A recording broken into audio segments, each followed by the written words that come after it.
Ya, Assalamualaikum warahmatullahi wabarakatuh. A'udzubillah, bismillah, alhamdulillah, wassalatu wassalamu ala rasulillah la nabiyya ba'dah. Wa ba'du, teman-teman, alhamdulillah, salawat dan salam kepada Rasulullah SAW.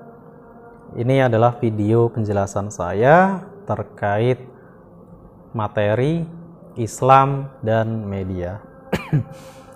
Kemarin muncul pertanyaan ya teman-teman dari Zakia Rasifa yang bersangkutan menanyakan bagaimana hukum terhadap penggunaan Gojek dan Grab yang dikabarkan memiliki riba. Ya, kemarin saya tidak mengikuti diskusi teman-teman, mudah-mudahan kesimpulannya sih tidak sampai mengharamkan. Nanti kalau diharamkan ya bagaimana rezeki yang didapat tukang Gojek dan tukang Grab. Bagaimana pengguna yang menggunakan jasa itu. Satu itu, ya kan, kalau sampai hukumnya haram. Dua, bagaimana perkembangan Islam, masa kita harus mundur? Nggak boleh pakai transportasi online. Ya kan, nggak ada Grab onta, nggak ada kan. Grab kuda juga nggak ada. Ini titik poinnya pada riba ya. Memang di dalam Al-Quran Allah berfirman, A'udzubillahi minasyaitonirrajim, wa ahallallahu al-bai' wa harramar riba. Allah menghalalkan jual beli dan mengharamkan riba. Ulama kemudian berbeda pendapat tentang definisi-definisi riba atau praktik riba yang terjadi di zaman Nabi dengan era modern. Kan modern ada bank yang ada bunga. Nah, bunga itu dimaknai sebagai riba. Maka kalau di dalam NU itu Bahsul Masail juga ya kesimpulannya ada yang mengharamkan, terus ada yang makruh. Tapi ya tidak sampai halal juga karena dalilnya jelas, wa halallahu al-bai' wa harramar riba. Kelompok tekstual tentu mengambil bunyi teks ya haram. Terus di dalil lain juga Allah menyatakan perang terhadap pelaku riba. Ya, haram, jelas, tinggalkan. Itu tekstual. Kalau kontekstual, kaum kontekstual masih melihat loh, kalau bank nanti juga dimaknai riba, faktanya kita orang modern tidak bisa meninggalkan bank secara keseluruhan. Maka dalam perbankan ada alternatif, bank syariah. Ya. Kalau mau cari agak aman, beralih ke bank syariah. Tapi gini teman-teman, zaman Nabi, praktik riba itu benar-benar orang yang memang tidak bisa makan. Untuk memenuhi kebutuhan pokoknya dia harus minjam uang. Dia pinjam untuk makan, ketika harus mengembalikan harus memberi kelebihan bunga. Itu kan mencekik ya. Ya rente atau lintah darat. Kasihan kan? Maka Allah membela orang-orang yang seperti itu. Maka sisa-sisa riba pun Allah haramkan, nggak boleh diambil, tinggalkan dan sebagainya. Karena orang yang meminjam uang ketika di zaman Nabi itu orang-orang miskin yang memang nggak bisa makan sampai harus meminjam. Kan kasihan sekali kalau harus di sistem rente seperti itu. Maka sangat haram. Nah, konteks modern ketika sudah ada perbankan, kira-kira orang yang meminjam uang ke bank itu untuk makan atau untuk usaha? Ya kan, rata-rata untuk usaha, karena meminjam ke bank itu persyaratannya banyak sekali. Kalian harus mengumpulkan sekian materai, tanda tangan, dan itu memang dikelola secara modern, secara profesional. Hukum, legalitas hukum di baliknya. Maka ini tidak bisa serta-merta haram harus tinggalkan, juga tidak bisa serta-merta halal karena ada dalil tersebut. Faktanya di era modern sekarang ini kita mau ibadah haji juga kita nitip uangnya ke bank. Maka umat modern tidak bisa serta-merta meninggalkan bank secara keseluruhan. Nah, alternatifnya tadi kita pakai sistem syariah. Ya kan teman-teman nggak mungkin nyimpan uang di bawah bantal lagi kan era modern sekarang ini. Misal kalian atau misalkan Zakia Rasifa punya uang 1 miliar, nggak mungkin kan taruh di bawah bantalnya nggak cukup nutupin, atau di bawah kasur atau di dalam lemari, ya nanti dimakan rayap malah repot. Maka simpan ke bank. alternatifnya bisa simpan ke bank syariah. Kalau nggak mau mengambil bunganya, karena menganggap itu riba, ya tinggal disodakohkan. Gampang kan sebenarnya solusinya. Karena kita ketika menyimpan uang pun, di atas nisabnya, kita harus mengeluarkan zakat mal. Misalkan kita punya uang 100 juta, itu kan sudah di atas nisab ya. Kalau tadi 1 miliar udah di atas banget. Itu kita harus mengeluarkan 2,5%-nya tiap tahun. Jadi kalau Zakia Resiwa punya 1 miliar ditaruh di bank dalam waktu setahun, itu harus keluarkan 2,5%-nya, berarti 25 juta untuk zakat mal. Nah, kalau bunga yang didapatnya silahkan disodakohkan. Itu yang lebih amannya.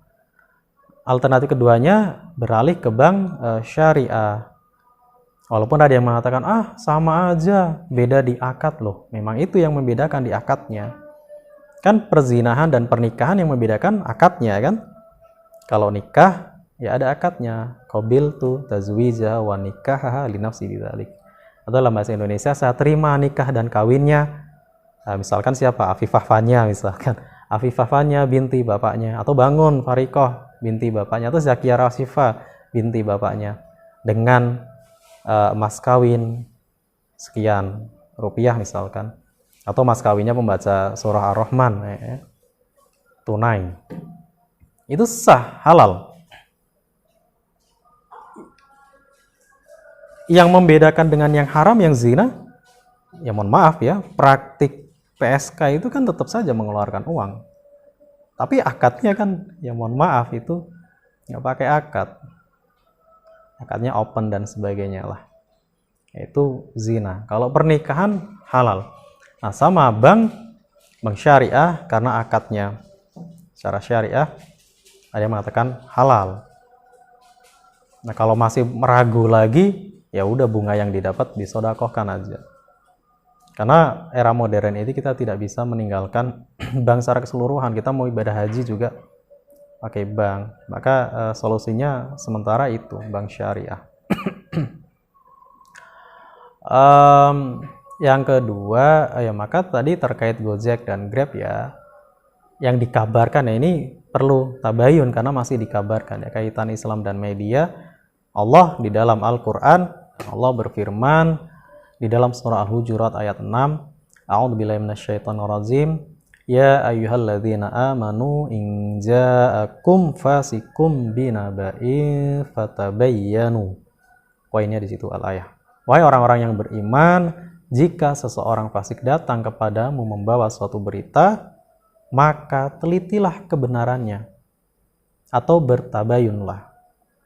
Nah, lanjutan ayatnya adalah ang tusibu qauman bi jahalatin fatusbihu ala ma fa'altum nadimin. Supaya kamu tidak mencelakakan suatu kaum karena kebodohan atau kecerobohan yang akhirnya kamu menyesali perbuatanmu itu.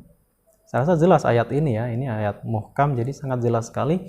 Ketika kita mendapatkan berita ya kita teliti, jangan sampai kita menyebarkan berita bohong itu lagi. Kita buka WhatsApp, ada berita masuk broadcastan, kita baca dulu, jangan serta-merta disebarkan. Misalkan perintahnya sebarlah maka ke 10 orang maka kalian akan masuk surga. Wah, iming-imingnya enak sekali surga, kayak dia panitianya aja kan. Tapi kita teliti dulu isinya. Oh, ternyata isinya semuanya kebaikan. Boleh kita share. Ternyata isinya ada hoaxnya nih, bohong nih. Kita tahan, jangan dulu walaupun iming-imingnya surga dan sebagainya ya. Di surah Al-Anbiya ayat 7 Allah berfirman, "Wa ma arsalna qablaka illa rijalan nuhi ilaihim fas'alu ahla dzikri in kuntum la ta'lamun." Poinnya pada fas'alu ahla dzikri in kuntum la ta'lamun.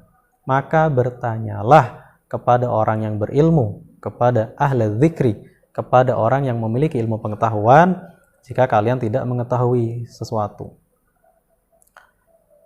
Kita nggak tahu urusan agama ya, tanya kepada yang ahli agama. Kita tidak tahu hal yang berkaitan dengan sains misalkan, ya tanya orang yang ahli sains. Jangan kita sok tahu bisa mengakibatkan celaka. Lebih-lebih dalam hal agama, kalau kita tidak tahu, tanya supaya kita tahu. Lebih-lebih dalam hal agama, lebih-lebih dalam hal hukum. Jangan seenaknya mengatakan haram, halal. Karena konsekuensinya kalau kita mengharamkan sesuatu, ya, menghukumi haram, konsekuensinya kan nanti berdosa. Jangan pula menarik-narik hal yang sunnah menjadi wajib, atau yang makruh nanti ditarik ke haram. Karena konsekuensinya ini, kalau menjadi wajib, kalau ditinggalkan berarti berdosa dong. Kalau yang makruh ditarik ke haram, berarti pelakunya berdosa dong. Ya kan? Nah, maka kalau nggak tahu mending bertanya, karena Allah memberi isyarat itu di dalam Al-Quran. Oke. Itu ya. Selanjutnya ada dari Kendra, bagaimana pendapat terhadap ulama yang melontarkan kata-kata kasar di hadapan media saat sedang ceramah? Teman-teman, panutan kita itu nomor satu adalah baginda Nabi Muhammad SAW. Allah di dalam Al-Quran sampai memuji beliau, wa innaka la'ala khuluqin azim, dan sesungguhnya engkau berbudi pekerti yang agung.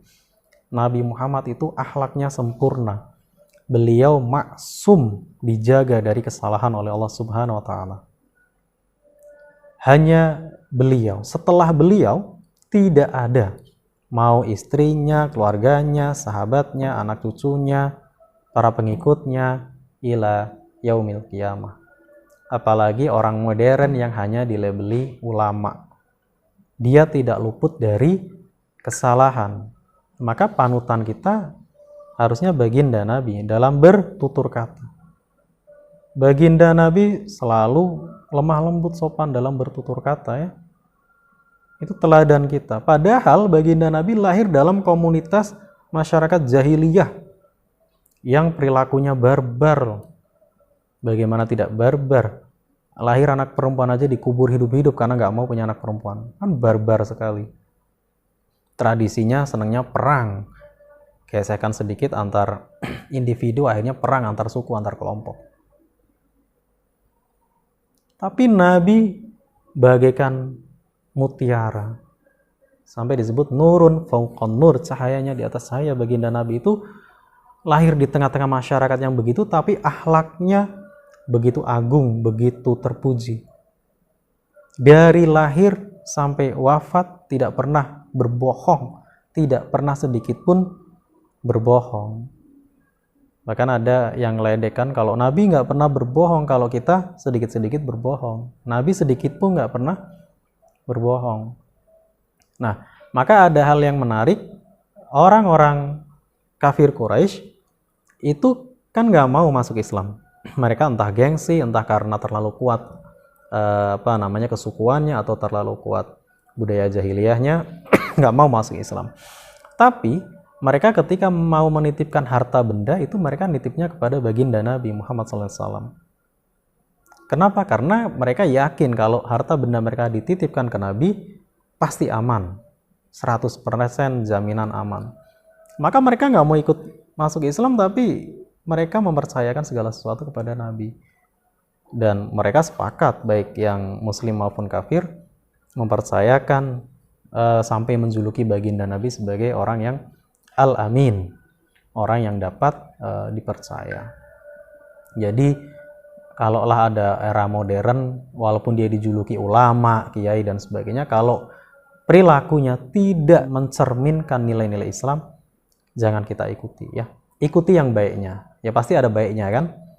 Ada kesalahannya, ada baiknya, kita ambil yang baiknya. Saya pribadi banyak salahnya, tapi mungkin sedikit ada baiknya, ya silahkan ikuti yang baik. Yang tidak baik jangan ikuti, kalau bisa diingatkan. Dan yang baik mengingatkan itu ketika sedang di dalam kesepian, hanya berdua misalkan. Kalau menasehati di depan umum itu sama dengan olok-olok, ya. Terlebih disebut namanya itu olok-olok, mencemooh atau mencemarkan nama baiknya. Oke. Yang ketiga dari Bangun Fariqoh, bagaimana pandangan media barat terhadap Islam. Ya, kalau pandangan media barat terhadap Islam memang jelas mereka menyudutkan, ya, mereka mempersekusi dan sebagainya. Itu dimulai, kalau menurut saya itu setelah 11 September 2001. Teman-teman mungkin belum pada lahir, tapi di situ ada peristiwa luar biasa. Itu pesawat jumbo padahal itu dibajak dan ditabrakkan ke gedung WTC.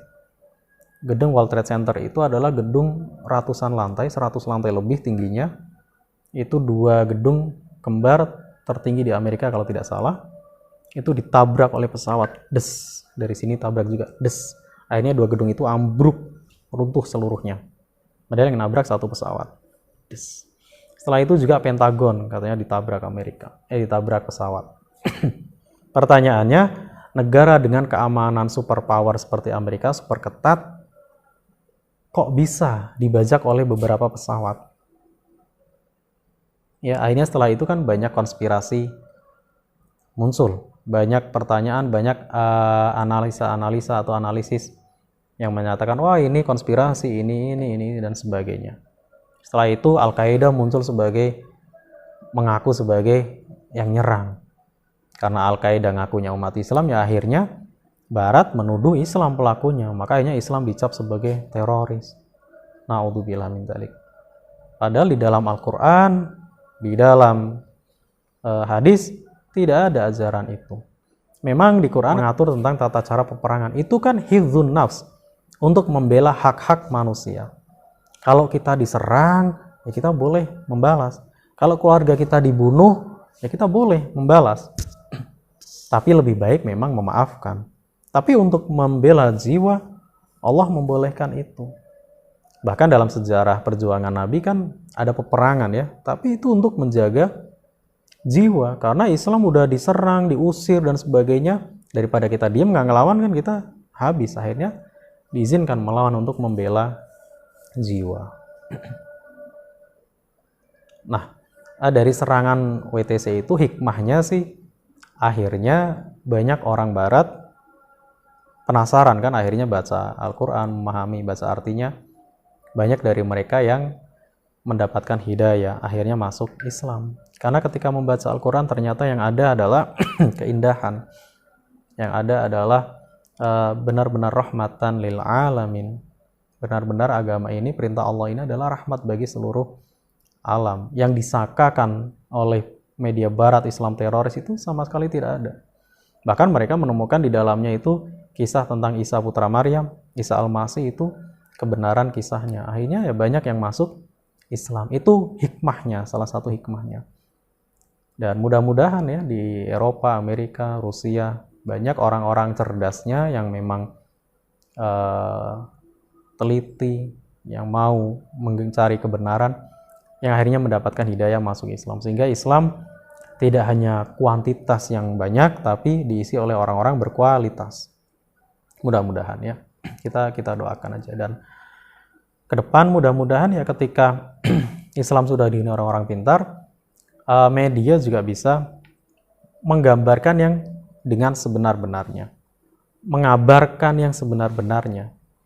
Karena walaupun kalau menurut saya retorika itu tidak bisa mengubah fakta, retorika tidak bisa mengubah fakta. Mau diretorikakan seperti apapun Islam, faktanya Islam memang agama yang rahmatan lil alamin. Kalau mau tahu kebenaran Islam, bacalah Al-Quran, bacalah hadis Nabi, lihatlah sejarah hidup baginda Nabi yang penuh dengan akhlak mulia. Suatu ketika Nabi pernah sering, bahkan tiap hari diolok-olok oleh orang Yahudi buta. Tapi yang beliau balas adalah beliau yang tiap hari justru menyuapi dia makan. Sambil nyuapin, mungkin sambil diolok-olok, wah jangan ikuti Muhammad, dia adalah orang ini itu dan sebagainya. Tapi Nabi sambil nyuapin dengan lemah lembut. Suatu ketika Nabi sudah wafat, digantikan oleh Abu Bakar As-Siddiq disuapi. Orang tersebut merasa, ini nyuapinnya beda nih, nggak selembut yang kemarin, kamu siapa? Akhirnya dikasih tahu bahwa yang kemarin itu baginda Nabi Muhammad SAW. Dari situ dia masuk Islam.